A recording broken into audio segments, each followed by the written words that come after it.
সৰ্বপ্ৰথমে চিচিবঙাবাসী ৰাইজক অন্তৰৰ পৰা ধন্যবাদ জ্ঞাপন কৰিছোঁ।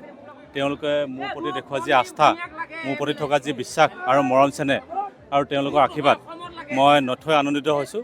সৰ্বপ্ৰথমে এইকাৰণে মই সমষ্টিবাসী সকলোলৈ মোৰ পৰা আন্তৰিক ধন্যবাদ জ্ঞাপন কৰিছোঁ। মই আজি 2 বছৰৰ পৰা গম পাই আপোনালোকে যে প্ৰত্যক্ষ ৰাজনীতিত আহিবলৈ বিচাৰি আছিলোঁ বা আৰু সমাজৰ হৈ কাম কৰাটো আজি মই বহু বছৰৰ পৰা কৰিছোঁ। যিমানখিনি মোৰ সামৰ্থ্য অনুযায়ী মই সদায় সকলোৰে কাৰণে যিমানটো মোৰ সম্ভৱপৰ হয় প্ৰতিদিনাই আগবাঢ়িছোঁ বা প্ৰতিদিনাই সহায় হাত আগবঢ়াইছোঁ। আৰু এই অভিজ্ঞতাত আপোনালোকে নিজেও প্ৰত্যক্ষদৰ্শী যে চলি আছে আচলতে কেনেকুৱা।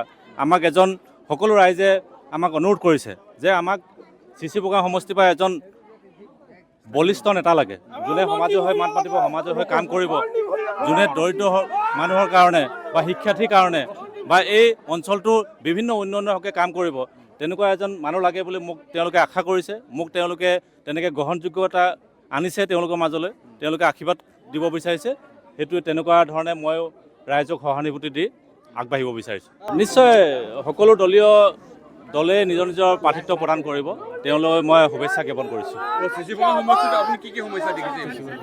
চিচিবঙা সমষ্টিতটো নিবনুৱা সমস্যাৰ পৰা আদি কৰি আজি এই ৰাস্তা পদূলি, আমাৰ এই অঞ্চলৰ ৰাস্তা ঘাট যি আছে, আজি আমি দেখিছোঁ মালিনীপুৰ, ভৈৰৱপুৰ, এনেকৈ যিমান আমি মাছখোৱাৰ ফালে গৈছোঁ, বৰদলনিৰ ফালে গৈছোঁ, যিমান দূৰ সম্ভৱপৰ হয় মোৰ নিজৰ ফালৰ পৰা মই অৰিহণা যি আগবঢ়াই ৰাস্তা পদূলি ঠিক কৰিছোঁ। সেইবিলাক যাতে মই উন্নয়ন সাধন কৰিব পাৰোঁ, যে এই অঞ্চলটোৰ এই সমষ্টিটোৰ সকলো বাট পথ সুগম হয়, সুন্দৰ হয়, আমি সেইবিলাক যাতে উন্নয়ন কৰিব পাৰোঁ।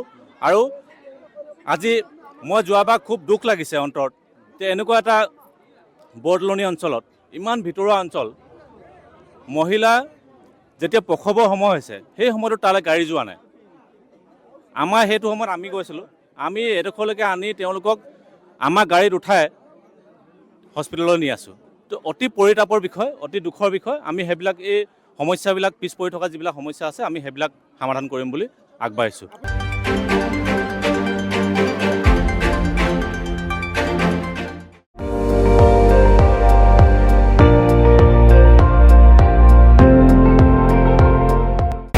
আপুনি চাই আছে ND24, সৰ্বশ্ৰেষ্ঠ নহয় সৰ্বোত্তমৰ দৌৰ।